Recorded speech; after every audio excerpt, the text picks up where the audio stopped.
The rain began with a soft hiss, a curtain of droplets blurring the edges of the city. I hadn't intended to stop. My plan had been to walk through the storm and let it soak away the frustration of another long week. Yet, as the rain thickened, I ducked into the nearest doorway, an old, wooden frame painted in faded green. The sign above it swung woe on rusty chains, the name obscured by age. Inside, the air was thick with the scent of dust and old wood. The dim light filtering through yellowed glass revealed a cramped space filled with strange objects. Time-worn books with crumbling spines, delicate glass bottles, and shelves sagging under the weight of forgotten trinkets. It was as though the shop had been frozen in time, untouched by the years outside. I should have left immediately, but something rooted me in place. My eyes scanned the clutter until they fell upon a small cabinet near the back. Its contents glimmered faintly, a collection of jewelry, tarnished by years of neglect. There, nestled among the bracelets and brooches, was a locket. The locket wasn't particularly ornate, yet it seemed to call to me. Its brass surface bore faint etchings of ivy leaves winding around its edges, and a tiny clasp at its center begged to be opened. I reached for it, and as my fingers brushed the cool metal, a peculiar sensation washed over me, a fleeting chill, as if someone had whispered my name just behind my ear. "It's yours for a modest price, Trossi," came a voice from the shadows. The shopkeeper, a wiry man with sunken eyes and a voice like dry paper, stepped forward. His sudden presence made me flinch. "How much?" I asked, my voice sounding small in the oppressive quiet. He named a figure so low it seemed almost laughable. I fumbled for the money and handed it to him, desperate to leave the shop and the weighty silence that had settled around me. The locket fit perfectly into my palm, warm now, as though it had absorbed the heat of my skin. I slipped it into my pocket and stepped back out into the rain, but the storm had lessened, the air now heavy and still. As I walked home, the locket pressed against me with every step, a peculiar sense of unease growing in the back of my mind. That night, I dreamed. In the dream, I stood in a darkened room. A woman sat in the corner, her back to me, her head bowed as though in prayer. Her hair, long and dark, spilled over her shoulders, and she wore a dress that seemed far too old-fashioned for the world I knew. I wanted to speak, to ask her who she was, but my throat was dry, and no sound escaped.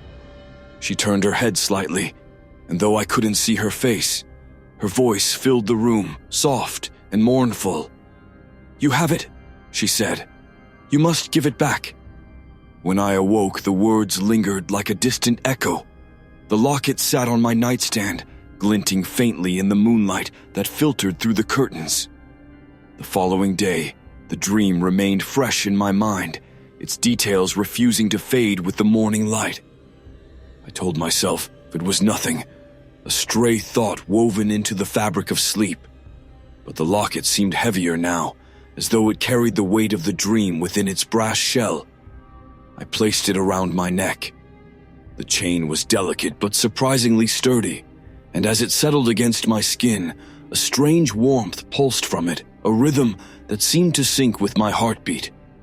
I told myself it was silly to think there was anything unusual about a simple piece of jewelry. The first oddity came that afternoon.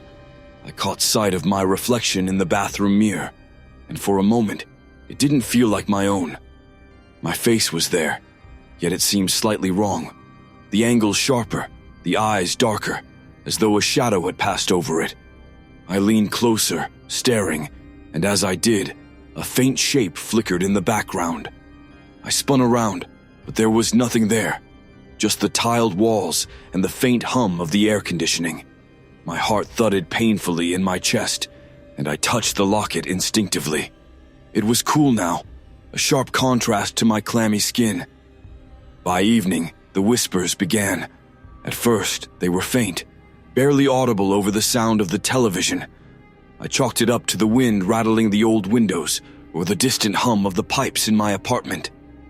But as the hours passed, the whispers grew clearer, weaving words I couldn't quite understand. Each syllable seemed to press against the edges of my mind, compelling me to listen. "You must give it back," they seemed to say, a chorus of voices blending together into a single, haunting plea. I retreated to my bedroom, my hands trembling as I unhooked the locket and placed it in the drawer of my bedside table. But the whispers didn't stop. If anything, they grew louder, filling the quiet night with their unrelenting insistence. That night, the dream returned. The woman stood closer now, her features obscured by the shadows that clung to her like a veil. Her voice was urgent, trembling with barely contained despair. "You don't understand," she said. "It isn't yours. It will never be yours." When I woke, the drawer was open, the locket resting atop the table, gleaming in the pale light of dawn. By the third day, the locket's presence had become an inescapable part of my life. I couldn't explain it, but it felt as though I was being watched, even when I was alone. Shadows seemed to linger longer, stretching unnaturally across the walls. The whispers continued, though now they were no longer faint. They filled every quiet moment with their haunting refrain, "You must give it back." Desperate for answers, I decided to seek out help. The internet provided little solace. Vague folklore and half-hearted theories about haunted artifacts weren't enough. But amidst the pages of myths and legends, I found a name. Ezra Whitlock, an expert in antiques and arcane histories. He owned a small appraisal shop a few miles away. On impulse, I grabbed the locket and left, hoping he could shed some light on the situation. The shop was tucked away on a side street, a narrow building with dusty windows that gave it an air of forgotten wisdom. Inside, the air smelled of parchment and wood polish. The shelves were lined with books and peculiar artifacts, each one whispering of a past long since buried. Whitlock himself was an older man with sharp eyes that seemed to pierce through me as I stepped inside. "How can I help you?" he asked, his voice gravelly but kind. I hesitated, then pulled the locket from my pocket. I think there's something wrong with this." His gaze sharpened as I placed it on the counter. Without touching it, he leaned closer, studying the intricate design. For a long moment, he said nothing, and the silence grew heavy, filled with the sound of my own shallow breathing. "Where did you find this?" he asked finally. I explained about the antique shop, the inexplicable pull I'd felt, and the dreams. His expression darkened with every word. "This isn't an ordinary locket," he said, his tone grave. "It belonged to a woman named Eleanor Arbridge. She lived in the late 1800s, a recluse who was said to have dabbled in the occult. Her death was sudden and unexplained, and her personal effects disappeared shortly after. Rumors suggest she bound part of herself to this locket, ensuring she would never truly be forgotten." My chest tightened. "But why me? I didn't know any of this." "Objects like this don't choose randomly," Whitlock replied, his gaze steady. "They seek out those who can carry their burdens, sometimes to return them to their rightful place, or worse, to tether the next keeper." "What do you mean, return them?" His eyes softened with a hint of pity. "If you don't return it, the locket's influence will grow. It's already begun, hasn't it? The dreams, the whispers, the feeling of being watched." I nodded, fear tightening its grip around me. "There's a chance you can end this," he continued. "But you must return it to where it belongs, Eleanor's home. It's the only way to sever the bond." I left the shop with the locket weighing heavier in my pocket, Whitlock's final warning echoing in my mind. "Be cautious," he'd said. "The locket will resist. It doesn't want to leave." Eleanor's home was a sprawling, decaying mansion on the outskirts of town. It loomed at the end of a narrow, overgrown path, its windows like darkened eyes that watched my every step. The air grew colder as I approached, the trees bending inward as though trying to block my path. The locket's warmth against my chest grew stronger, pulsing like a second heartbeat. I could feel it resisting, as though it knew I intended to part ways with it. My fingers trembled as I stepped onto the porch, the wood creaking beneath my weight. The front door was slightly ajar, as though waiting for me. Inside, the house was a museum of decay. Dust coated every surface, and cobwebs hung like curtains from the rafters. Faded wallpaper peeled in jagged strips, revealing the bare wood beneath. But there was something else, an energy that hummed in the air, heavy and oppressive. I stepped into the parlor, the locket seeming to guide me. The room was eerily intact, unlike the rest of the house. A single chair sat in the center, facing an ornate mirror framed in tarnished gold. The mirror's surface was cloudy, but as I moved closer, my reflection came into view. Except it wasn't my reflection. The woman from my dream stared back at me, her dark eyes filled with sorrow and something darker. Expectation. Her lips didn't move, but her voice filled the room. "You've come." I froze, every instinct screaming at me to flee, but I couldn't move. The locket burned against my skin, anchoring me in place. "You have what is mine," she continued, her voice low and resonant. "You must return it." I don't know how," I stammered. The room grew colder, and the mirror seemed to ripple like water. Eleanor extended a hand toward me through the glass. "Place it here," she commanded. I hesitated, my fingers brushing the locket's chain. The whispers were deafening now, a cacophony of voices urging me to comply. As I lifted the locket, the air around me thickened, pressing against my chest. I reached toward the mirror, but the instant the locket touched its surface, the room erupted in sound, a low, mournful wail that reverberated through my bones. Eleanor's figure grew clearer, her features softening, as if freed from a long torment. "You've done well," she said, her tone laced with gratitude, and something else I couldn't place. The locket dissolved into the mirror, leaving only my reflection behind. The air lightened, the oppressive energy dissipating. But as I turned to leave, a faint whisper reached my ears. "Thank you, but it isn't over." The warning chilled me, but I forced myself to step out of the house. Behind me, the mansion seemed quieter, almost peaceful. Yet a part of me knew the story wasn't truly finished. Something still lingered, just out of reach. The drive home was a blur. The weight that had hung over me since the day I first touched the locket seemed lighter now, though not entirely gone. The whispers had ceased, and the oppressive pull of the locket was no longer there. Yet the air around me felt brittle, as though something unseen waited just beyond my peripheral vision. By the time I reached my apartment, the sun had dipped below the horizon, painting the sky with streaks of burnt orange and deep indigo. I stepped inside, locking the door behind me with trembling hands. The quiet was almost suffocating, the absence of the locket's presence more unnerving than its prior intensity. I tried to distract myself, switching on the television and flipping aimlessly through channels.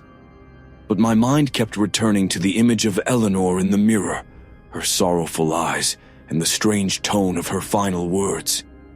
It isn't over. What had she meant? The thought sent a chill through me, but I pushed it aside, clinging to the fragile sense of calm. That night, I dreamed again. I was standing in the decaying mansion, the parlor lit by a pale, unnatural light.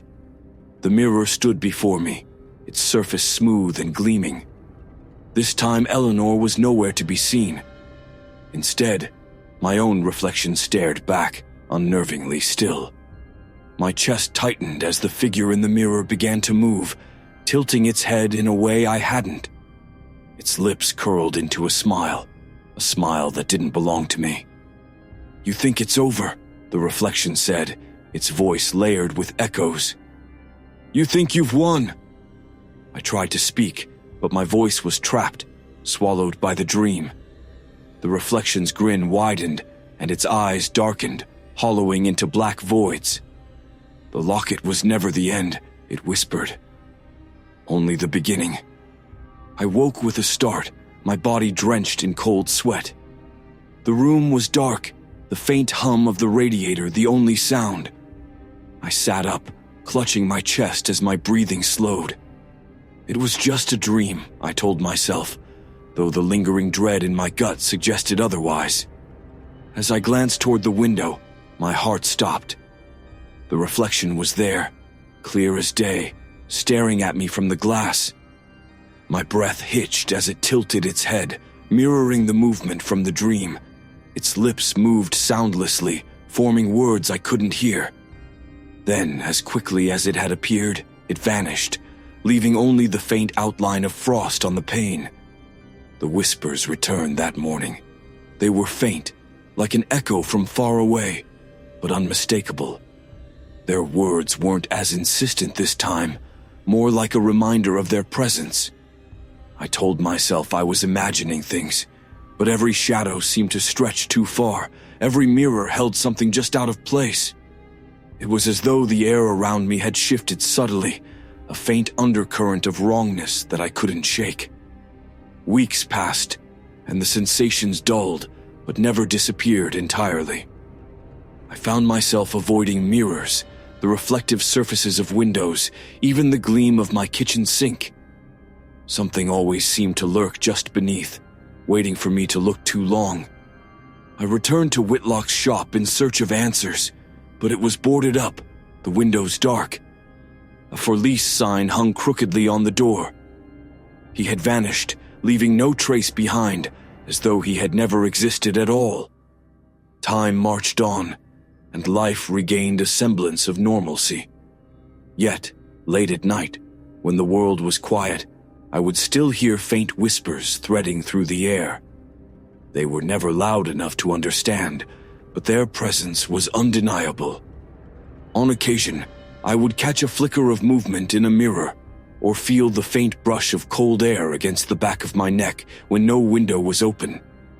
And then there was the locket. Though I had watched it dissolve into the mirror in Eleanor's parlor, I sometimes felt its weight around my neck. I would reach up, my fingers brushing against bare skin, and yet the sensation would persist, a phantom of its presence, a reminder of the bond that had been forged. I began to wonder if I had truly severed the connection, or if I had only traded one tether for another. Eleanor's story had ended, her spirit freed from the locket. But something remained, lingering in the spaces between shadows and silence. The whispers grew fainter as the months passed, but they never disappeared entirely. They were a constant undercurrent, a reminder that some bonds cannot be fully broken. I began to accept their presence, to live with the knowledge that the world I thought I knew was only a veneer over something far stranger, far darker. On the rare nights when the air feels unnaturally still and the shadows in my apartment stretch farther than they should, I remember Eleanor's final words, and I can't help but wonder if the locket, wherever it is now, is waiting for someone else, someone who will feel its pull and make the same grave mistake.